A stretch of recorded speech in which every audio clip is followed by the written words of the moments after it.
Many of you are aware of Father James Martin. He is a Jesuit priest, and he frequently misrepresents church teaching on homosexuality. Many people have asked, how is he allowed to get away with this? I'm going to attempt to answer that question. His home base is the Archdiocese of New York, so that is Cardinal Dolan's archdiocese. Cardinal Dolan at any time could shut him down, say, like, as your superior in the diocese, I direct you to stop your false teaching, but he hasn't. Cardinal Dolan also has several parishes in his archdiocese that are listed as LGBT-friendly parishes on the New Ways Ministry website. I already did a video about New Ways Ministry, and it's not a Catholic organization. And Cardinal Dolan has yet to shut those down as well, and they are openly in contradiction to church teaching in some cases. Also, Cardinal Dolan came under controversy because the pro-abortion governor of New York signed an abortion bill that legalized the unrestricted access to all abortion. And a lot of people thought Cardinal Dolan should excommunicate the governor, who actually celebrated the passing of the bill.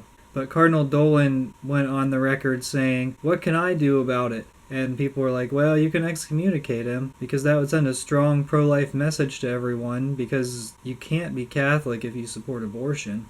So all these things together led me to do some research into the financials of the Archdiocese of New York. There was not a lot of information that I could go by, but I did notice one thing, that the Archdiocese of New York in 2017 received $48 million of government grants. So those are the facts, and now I'm going to get into the opinion portion. So my thought is that Cardinal Dolan, by not stepping up and taking a hardline stance on any of these issues, he is trying to preserve that government funding. Because think about it, it's probably for immigration services, just like the USCCB's $78 million that they receive for immigration funding. I would imagine that's the same for the $48 million for the Archdiocese of New York.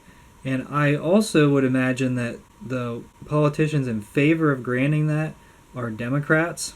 If he instructed Father James Martin to stop his false teaching, at least in the Archdiocese of New York where he has jurisdiction, Father James Martin would get on Twitter and criticize Cardinal Dolan, that funding would be in jeopardy, and that's a lot of money. So what would happen is that Cardinal Dolan would be forced to cut a lot of programs, he would have to cut staff, they would get laid off, he would have to close administrative buildings. Now this may or may not be the case, I could be completely wrong. And I would just say, if I am wrong, then I would ask that Cardinal Dolan step up and present the teachings of the faith in the consistent manner of the Catechism of the Catholic Church. Because right now people are confused, and Father James Martin is further confusing a lot of people. And Cardinal Dolan's lack of action against this pro-abortion governor who calls himself Catholic further adds to the confusion. Being a cardinal isn't about winning a popularity contest, because our church is never popular, it never will be accepted by the world. So I simply request that Cardinal Dolan step up and take a stand for the Catholic faith.